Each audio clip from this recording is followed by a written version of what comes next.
Bonjour à tous et bienvenue sur LBTS Menu dans cette deuxième journée, donc le mardi euh, en manager, enfin en vie de manager, où je vais vous partager justement qu'est-ce que j'ai réalisé dans cette journée. Heureusement, une journée très longue, puisque comme je vous ai dit dans la précédente vidéo que je vous invite à aller voir, ce jour-là justement je dois fermer à 20h justement pour pouvoir connaître la procédure de fermeture du magasin. Donc ça c'était mardi, et donc je vais vous raconter tout ça dans cette vidéo justement. Avant de commencer, n'oubliez pas de vous abonner. Si vous savez pas, enfin si vous ne me connaissez pas ou si vous ne connaissez pas trop cette série de vidéos, allez voir les précédentes vidéos qui sont sorties sur la chaîne. Vous aurez exactement tout le descriptif, toutes les explications de pourquoi est-ce que je fais cette série de vidéos pendant cette semaine. Alors qu'est-ce qui s'est passé justement ce fameux mardi? Donc le mardi, bon, je savais il fallait que je ferme le magasin parce que jeudi justement il fallait que je ferme moi aussi mais tout seul. Donc il fallait que je ferme avec le manager frais pour connaître exactement la procédure à connaître. Puisqu'il y a une certaine procédure à respecter, évidemment parce que c'est une certaine responsabilité, c'est un supermarché, il fait 2200 mètres carrés donc c'est pas rien non plus. Voilà, vous êtes garant justement du magasin et c'est pour ça qu'aujourd'hui je savais, enfin, justement ce fameux mardi qu'il fallait que ça allait être une grosse journée puisque l'amplitude horaire allait être importante. Donc j'arrive à 7h30 en magasin parce que je savais que je fermais donc je vais pas non plus me pointer à 6h. Ce que je fais, bon, évidemment je fais mon tour de magasin comme tous les matins, je consulte les chiffres, je vais voir les équipes, je dis bonjour, je vais voir où est-ce qu'ils en sont, etc. Je me mets aussi directement sur la zone animation justement pour pouvoir la remettre en ordre justement par rapport à cette zone animation. Le problème c'est que la zone animation ça vit, il y a des promotions, ça part souvent donc il faut remplacer des box. Il faut, ce jour-là justement il y avait le représentant de Coca-Cola donc il avait remis du Coca et plein de palettes au sol et tout, donc après il fallait s'assurer qu'il y ait les prix, il fallait refaire les réimplantations etc dans la zone anime pour avoir quelque chose de cohérent. Donc bon, ça prend un certain temps. Donc, mais sinon, donc le mardi, c'est un jour pour l'équipe, on va dire, de reliquat, où on n'a pas de livraison à traiter, c'est uniquement du stock. Donc, bon, j'ai identifié, le problème c'est qu'il y a une personne qui est en vacances, qui a l'épicerie sucrée, et donc il y a quelqu'un qui a repris son rayon, et honnêtement, c'est le bordel complet. Cette personne qui est partie en vacances ne sait absolument pas gérer ses commandes, ne sait pas gérer ses stocks. Quand je suis allé dans la réserve et que j'ai découvert le nombre de palettes qu'il y avait à traiter, je me suis dit, wow, il y a tout ça à traiter. Donc je me suis mis en priorité sur l'épicerie sucrée avec la personne qui remplace celle qui est en vacances. Donc on s'est dit, on s'est fixé l'objectif avant midi d'avoir tout terminé, que toutes les palettes d'épicerie sucrée soient complètement tirées et qu'on ait justement tous les produits qui sont en rayon.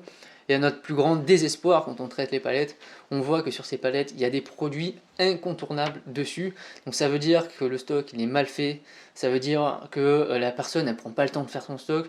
C'était gerbé en haut des racks, donc je pense ça fait je sais pas combien de temps que ça n'a pas été ouvert. Et pourtant quand vous regardez à l'intérieur ce qu'il y a, c'est des produits d'épicerie sucrée, mais incontournables complètement. Donc ça veut dire que les stocks ils ont été remis à jour à zéro dès qu'il n'y avait plus rien, sauf que si elle ne traite pas sa palette qui était déjà gerbée depuis un moment, ça risque pas d'arriver. Et donc on remet à zéro, donc on en reçoit encore de nouveau, etc. Et c'est un cercle justement vicieux à faire attention à ça. Donc on est dans un sacré pétrin, en tout cas. Donc ça c'était le petit défi de la journée. Aujourd'hui il fallait vraiment qu'on mette à jour cette épicerie sucrée, qu'on repart sur de bonnes bases et que la livraison du lendemain se passe dans de bonnes conditions et pas avec tout ce stock qu'on avait en réserve et qui dormait malheureusement. À 13h, donc après la pause déjeuner justement, encore une bonne nouvelle comme tous les jours, j'ai envie de dire, on ne sait pas à quoi s'attendre. Ça c'est ce qui est bien en grande distribution, c'est que vous n'aurez pas forcément des journées qui se ressemblent, vous aurez toujours le petit piment en plus qui va vous apporter une mission supplémentaire. Donc en l'occurrence, la directrice, juste avant de partir, elle m'apporte un gros tas de feuilles. Et toutes ces feuilles, ce sont toutes les factures qui n'ont pas été encore payées. Parce que, alors, dans un supermarché, vous avez 90% de l'assortiment qui vient de l'entrepôt, donc ça, il n'y a pas de problème. Et vous avez 10% de l'assortiment qui vient des fournisseurs directs, et donc c'est à nous de les payer, évidemment.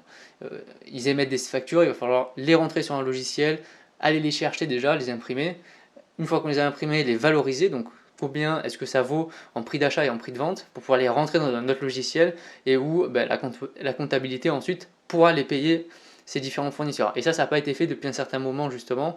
Et donc mon rôle là-dedans, c'est notamment pendant la semaine, d'essayer de remettre à jour tout ça. Donc de traiter ces différentes factures. C'était la bonne nouvelle encore la journée. J'ai horreur de ça. J'ai horreur de valoriser ces factures, de les rentrer. C'est purement administratif. Et tout simplement, ça c'est le seul truc qui me gave là-dedans, c'est ça. En manager PGC, c'est le seul truc, parce que vous avez plein de fournisseurs directs, vous avez donc plein de factures, et vous devez toutes les valoriser, ça prend du temps. Donc comme je fais une journée complète, donc de 13h à 15h, une fois qu'elle m'avait passé justement ces différentes factures, de 13 à 15 j'ai coupé.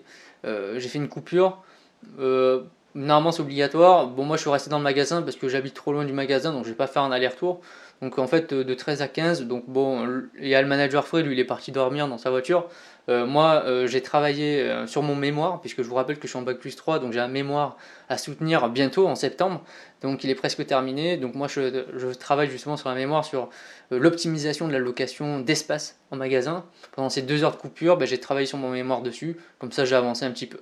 Donc ensuite, après, à 15h jusqu'à 16h, donc ce qui était prévu à la base, c'était d'aller aider un peu le manager frais, parce qu'il a personne en ce moment l'après-midi pour les fruits et légumes, et donc le problème c'est qu'il avait mal au dos, donc j'ai voulu aller lui donner un petit coup de main pendant 1 heure pour traiter son stock, et au moins et après il peut passer sa commande. On a regardé un petit peu la ligne de caisse, on a regardé, il n'y avait pas grand monde, donc on a chopé le premier étudiant qu'on trouvait en caisse, et on l'a envoyé au flag. On est les rois de la délégation, n'oubliez jamais ça en grande distribution. Vous ne pourrez pas tout faire. Quand vous avez des choses à faire, déléguez-les si les personnes sont capables de le faire. En l'occurrence, traiter un stock de fruits et légumes, toute personne peut réussir à la faire. Donc bon, on est allé en caisse, il n'y avait pas de monde. On a pris un étudiant en caisse et on l'a envoyé aux fruits et légumes. Donc jusqu'à à peu près 17h environ.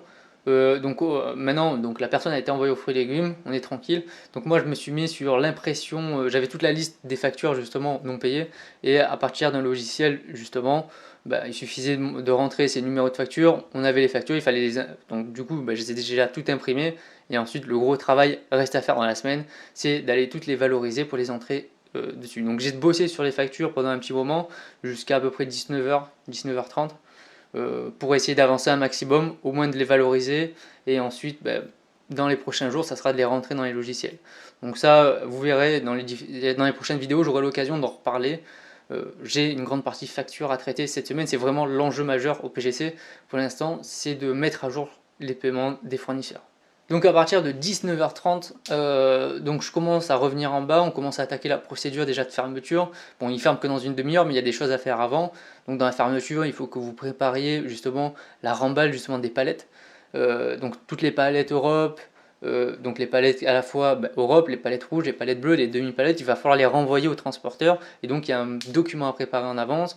Pareil, il y a quand vous faites des balles à carton, des balles en plastique, il faut les faire reprendre également par le transporteur qui viendra livrer la nuit. Et donc il y a un document à préparer, donc ça prend un peu de temps, il faut s'y prendre un peu à l'avance. Donc ensuite, une fois qu'on a fait ça, on peut se mettre devant le magasin, on a quelques tâches administratives à faire, mais sinon, après on se met devant, on fait des annonces micro, donc par les caisses, et ensuite on ferme le magasin. Bon, il y a tout un tas de procédures, je ne vais pas vous détailler, ça n'a aucune importance, mais au moins j'ai vu la procédure de A à Z, et je serai prêt justement à fermer tout seul jeudi.